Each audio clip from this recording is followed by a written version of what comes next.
to Thanksgiving, the classic pumpkin pie is always a favorite dessert at every dinner table. But sometimes we want our own individual serving, right? So today our next guest is here making our dreams come true with her impressive Petite Pumpkin Pies. Look how cute those are. Please welcome back chef and bold baker and our dear friend, Gemma Stafford. Welcome back, Gemma. Thank you for having me. Lovely new kitchen. Oh, thank you. Isn't it beautiful what we're doing with the place? And this is your first time baking in here. We're so excited.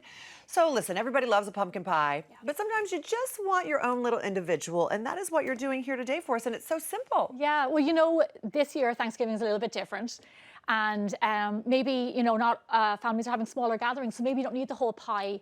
What I'm going to do is make them and drop these individual pies off to people so you can have it kind of still celebrate, but from a safe distance. Oh my gosh, that's such a sweet idea. I love that idea. And again, the traditional pumpkin pie filling, but a little bit of a non-traditional crust. So we're gonna get started with the filling. So let me show you this. This, like you said, it's a traditional filling. So we have some canned pumpkin here, not pumpkin pie filling, canned pumpkin. Okay. We have some eggs we're gonna add in there, a little bit of sugar. Now the difference between pumpkin pie filling and just canned pumpkin, what is the difference? So you want canned pumpkin, a little bit of salt in here. You want canned pumpkin because it doesn't have any sugar or anything like that, and it's just pure pumpkin. Okay. I would definitely prefer that over pumpkin pie filling. Okay. And here's a little bit of pumpkin pie spice. Right. That you have to have that around Thanksgiving. And what I do in my filling is a little bit of maple syrup. Oh my goodness, Isn't that nice? Delicious. Yeah. That's not really traditional. No, it's I love not. That. But it adds a nice bit of warmth to it, and it just kind of cuts the sugar a little bit as well, you know what I mean? Here we have a little bit of evaporated milk, and we're just gonna mix all these together. Oh, that's so nice. So, you know, like this is just a really easy pumpkin pie filling. You can use your own if you've got a preferred one. The reason that I love this recipe, Debbie, and this recipe can be found on biggerbolderbaking.com, is because with the pastry. So one thing that causes a lot of anxiety around the holidays is making pastry. It's true. So rather than making a traditional pie crust, we're gonna do phyllo. Well, usually that's what it is. It's not even the pastry, it's the actual pie crust. Yeah. Pie crusts can be real stressful They for can. people. And this takes all the stress away from it. And, you know, the Greeks work with phyllo constantly. So this is my jam. I had you in mind here. So here's the deal. A pack of phyllo pastry, buy a good quality pack of phyllo pastry in the supermarket. You cut it up, and with my little bit of butter. You cut it into squares, and what we're going to do is just butter between the layers. You dig in there, Debbie, while I'm doing this. You just do a little bit of butter in between the layers. Do you do this as well in your baking? You do, yes. You butter each layer. What we do usually is every 2 layers. You butter. Oh, really? And you keep layering until you get it to exactly where you want it, and then you put your filling in. There you go. So it's just a really easy, super inexpensive little treat to make. It's just sometimes phyllo dough can be finicky, as you know. Yeah, it you can. have to keep it moist or you it starts to crack. Work fast, and actually that's not a very good example. Keep it covered. Yep. There you go. Because so it doesn't dry out. So do a few layers here. Debbie, you were saying around half the pack usually that you would use. Yeah, because I think there are about 12 sheets in there, so 6 around is plenty. 6. And then... Is it okay for me to pick it up and eat it like this? I'm not sure. Yeah, go for it. You can do whatever you want. It's really good. We're going to pour in our filling. What I like to do now, I'm like a little bit of glutton for punishment. I go all the way to the top because I like a lot of filling in my pie. So just fill them all the way up like that. Gosh, I think I love this more than pumpkin pie. Isn't that sweet?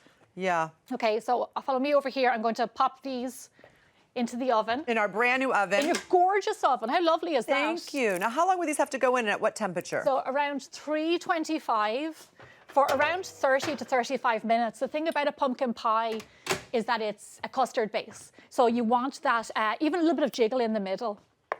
And then it sets, and you have lovely little tarts like this. And then you add a little whipped cream on top? And then you get a lovely little festive plate like this one here. To pop out. That is they pop so out because of all the butter as well. Then you get a little bit of whipped cream. And do yourself a favor, Debbie, do you make your own whipped cream? It's so easy. People think it's difficult, but if you realize all it is really heavy whipping cream and sugar, it's so crazy. simple. I get emails all around the world, from all around the world, how do I make whipped cream? It's like I get cream and I whip it. That's it. There's nothing else goes into it. It's just you can cream put vanilla whipped. extract in, whatever you want, but it's really easy. Yeah, you can. So this is just super simple. And look, show off, there's a little bit of nutmeg there. Oh my goodness, that Debbie, is did you so clean it up? cute. Come here to me. You know, I did not. Thank you. I would love some more. Now, while They say in Ireland, you may as well be hung for a sheep as a lamb. which means if you're going to do it right. You may as well be Hung for a sheep as a lamb. Oh my gosh, I love that. I'm going to use that here. No one's going to understand what I'm talking about. Now, while we enjoy these adorable little petite pumpkin pies, tell me about this really wonderful bake-a-thon that you're part of today. So this is really exciting. I'm thrilled to be a part of this with No Kid Hungry. I've worked with them before in the past.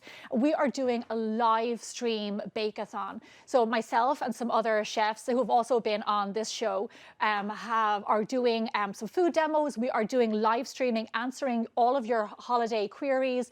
This is when you're knee deep in pie crust and you don't know what to do and you need help. So we're going to be online from 3 to 6 Eastern, answering all your comments, doing live demos. There's going to be people talking there from No Kid Hungry. It's going to be a really big event. It's the first of many, hopefully, and I'm thrilled. So all the information for that can be found on biggerbolderbaking.com. Yeah, and it's all to raise money for kids. It's so that such is a great fantastic. organization. And if you're having a baking crisis, that's your hotline. Yeah. Can we just say one thing before we go? How lovely your adorable little son is. I've been following you. He's 9 months old now. Last time you were here, he's in your belly. So congratulations. Yeah, thank you. He's a delicious little baby. He's gorgeous. Yeah. And he's a good eater. He's a good eater. There he is. Look at that boy. Goodness. And my husband said, well, I submit this photo of George. And I was like, well, I'm not in the photo. It's you. He needs to get some credit as well. Yeah.